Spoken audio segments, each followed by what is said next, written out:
Bagaimana jika seorang yang terjatuh dosa, lalu ia bertobat dan terjatuh dosa lagi, dan bertobat lagi? Apakah ini tobatnya STMJ? Allah alam artinya. Oh iya, STMJ artinya salat terus maksiat jalan. Jazakumullah khairan. Barakallahu fikum. STMJ. Barakallahu fikum. Sudah dibahas kemarin ketika saya menyinggung dan membantah pendapat orang yang berkata kalau seorang berbuat dosa kemudian bertaubat, kemudian berbuat dosa lagi, kemudian bertobat lagi, maka yang ketiga kalinya nggak akan diampuni. Ini pendapat yang salah. Pendapat yang salah. Karena Allah akan mengampuni seluruh dosa asal dia bertaubat dengan ikhlas. Apakah seorangnya bertobat dengan ikhlas, dengan sungguh-sungguh, dengan bertekad tidak akan mengulanginya?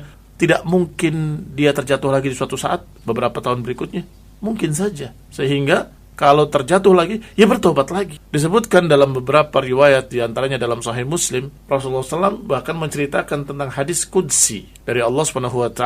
Ketika seorang berdosa, kemudian bertobat padaku, maka kata Allah, hambaku tahu kalau aku maha mengampuni. Aku ampuni dia. Ternyata berbuat dosa lagi, kemudian bertobat lagi, maka Allah katakan, dia hambaku tahu bahwa aku maha pengampun. Berbuat lagi, dan kemudian sekali lagi begitu lagi, bertaubat lagi, Allah katakan hambaku tahu.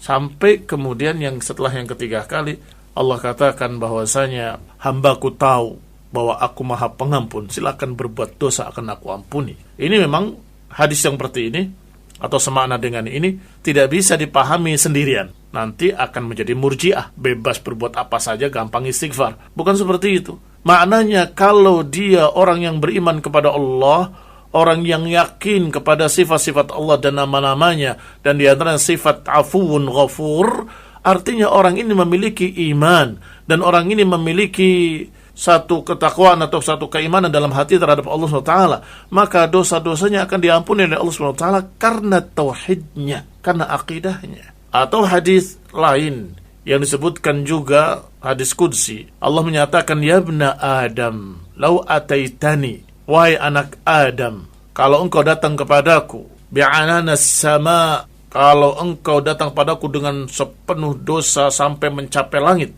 ataitani lam tusyrik bi syai'a, tetapi engkau datang kepadaku dalam keadaan tidak syirik, aku akan ampuni seluruh dosamu dan aku tidak peduli. Ya ibna Adam, lau ataitani bi qurabil ardi dunuban, wahai anak Adam, kalau engkau datang padaku sepenuh bumi atau dengan sepenuh bumi dosa, ataituka biqarabiha maghfirah, aku akan datangi engkau dengan sepenuh bumi pula ampunan. Syaratnya tidak syirik.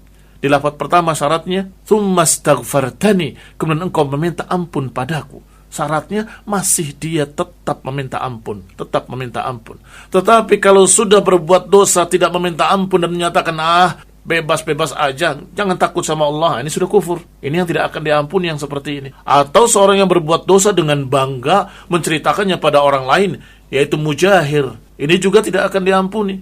Kullu dhanbin mu'afah, semua dosa bisa dimaafkan, illal mujahir, kecuali para mujahirin. Dikatakan, ya Rasulullah, siapa mujahirin? Mujahirin adalah orang yang berbuat dosa di malam hari dalam keadaan Allah tutupi dari orang lain. Tiba-tiba dia siang harinya berbangga dan menceritakannya pada manusia. Aku berbuat begini, aku berbuat begitu. Sehingga kalau dia jatuh dalam dosa, bertaubat, dan jatuh selagi bertaubat lagi, dan bertaubat lagi. Kalau dia sungguh-sungguh bertaubatnya dan bertekad tidak akan berbuat lagi, ternyata qadarullah, dia terjerumus lagi, maka yang ini bisa diampuni dan biasa. Artinya perkara yang lumrah, manusiawi. Tetapi kalau STMJ yang kata penanya sholat terus maksiat jalan, artinya sudah ada sesuatu yang hilang dari orang tersebut. Apa yang hilang dari orang tersebut?